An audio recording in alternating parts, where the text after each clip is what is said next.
थंडी चालू झाली की मार्केटमध्ये वेगवेगळ्या प्रकारच्या हिरव्यागार आणि एकदम फ्रेश भाज्या मिळायला पण सुरुवात होते। मी काल मार्केटला गेलेली, मला सुद्धा एकदम फ्रेश मेथीची भाजी आणि मटारच्या शेंगा मिळाल्या।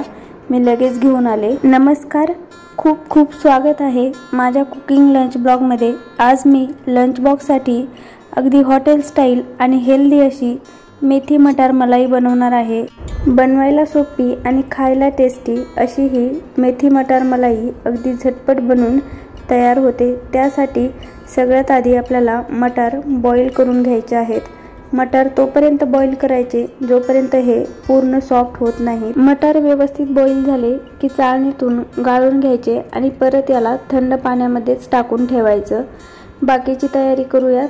मेथीची भाजी नीट करून स्वच्छ धुवून घेतलेली आहे आणि मेथी मटार मलाई बनविण्यासाठी आपल्याला एक सिंपल आणि छान अशी ग्रेव्ही करायची आहे। त्यासाठी या ठिकाणी मी एक मोठा कांदा, एक टोमॅटो, अद्रक, लसूण आणि 2 हिरव्या मिरच्या घेतलेल्या आहेत। कढाईमध्ये 1 चमचा तूप टाकून घेतलं। 6 ते 7 काजू, 2 हिरवी इलायची, 1 दालचिनीचा छोटासा तुकडा, लवंग, अद्रक, लसूण, हिरवी मिरची आणि कट करून घेतलेला कांदा टाकून घेतला।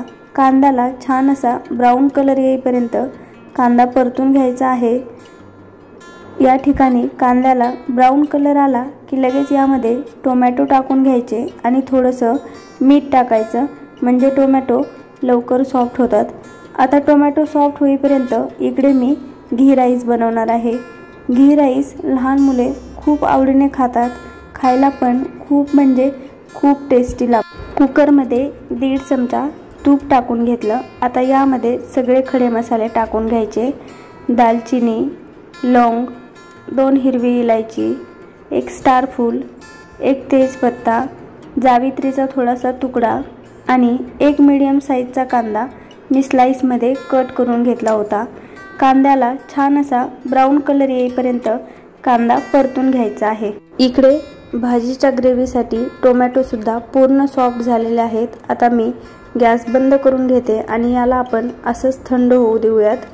तोपर्यंत इकडे कांद्याला छान असा ब्राऊन कलर आलेला आहे। यामध्ये मी 1 चमचा साखर आणि चवीनुसार मीठ टाकून घेते। व्यवस्थित मिक्स करून घेऊयात आणि सुरुवातीला मी 1 कप बासमती तांदूळ भिजत ठेवले होते, ते तांदूळ आपल्याला आता यामध्ये टाकून घ्यायचे आहेत।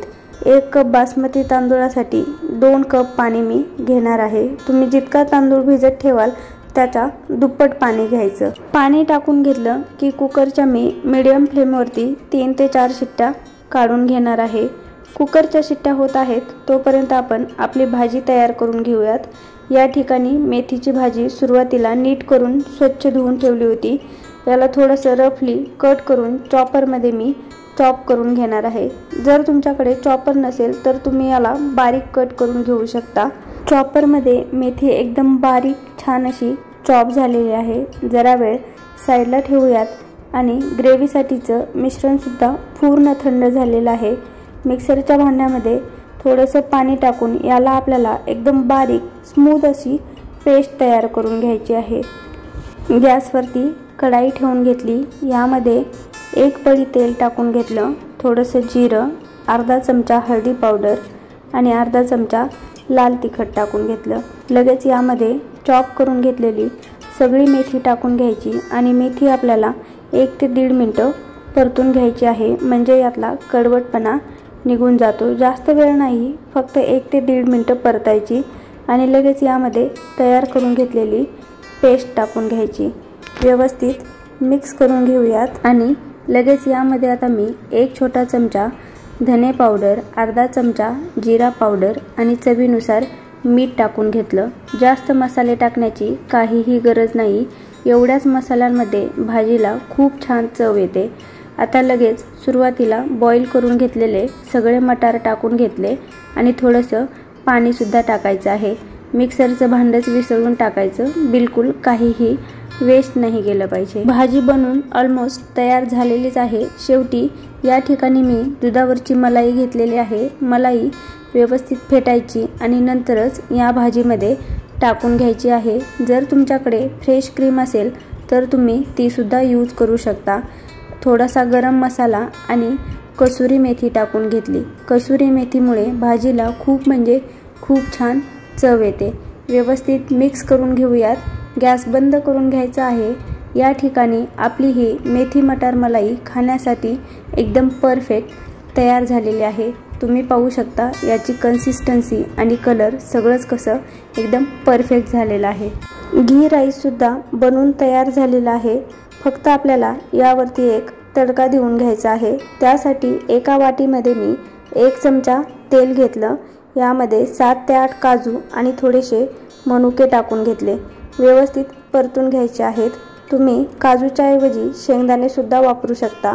काहीही वापरा, पण हा तडका नक्की देऊन घ्यायचा आहे। यामुळे घी राईसला खूप म्हणजे खूप छान चव येते आणि लहान मुले तर हा राईस खूप आवडीने खातात।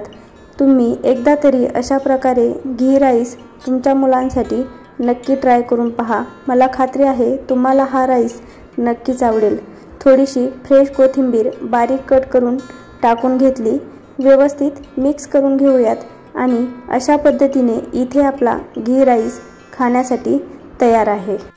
भाजी सोबत खाण्यासाठी आज मी चपात्या बनवल्या आहेत। या ठिकाणी तुम्ही पाहू शकता चपाती कशी मस्त टम्म फुगलेली आहे। लंच बॉक्ससाठीची आजची सगळी तयारी झालेली आहे। आता लगेच मी लंच बॉक्स भरायला घेते। चपाती पॅक करण्यासाठी या ठिकाणी मी ऑडी इनी रॅप वापरलेला आहे। यामध्ये चपाती जास्त वेळेपर्यंत नरम राहते आणि यापासून काहीही केमिकल हार्मफुल नाहीये। तुम्ही सुद्धा याला एकदम आरामामध्ये यूज करू शकता। तर कशी वाटली तुम्हाला आपली आजची ही लंच बॉक्स रेसिपी हे मला कमेंट करून नक्की सांगा आणि तुम्ही सुद्धा एकदा तरी अशा प्रकारे लंच बॉक्स नक्की ट्राय करून पहा। जर तुम्हाला हा व्हिडिओ आवडला असेल तर व्हिडिओला लाईक करा, व्हिडिओ शेअर सुद्धा करायचा आहे। पुन्हा भेटूया अशाच एका नवीन लंच बॉक्स रेसिपीमध्ये। तोपर्यंत खात रहा, मस्त रहा। Bye bye. Thank you.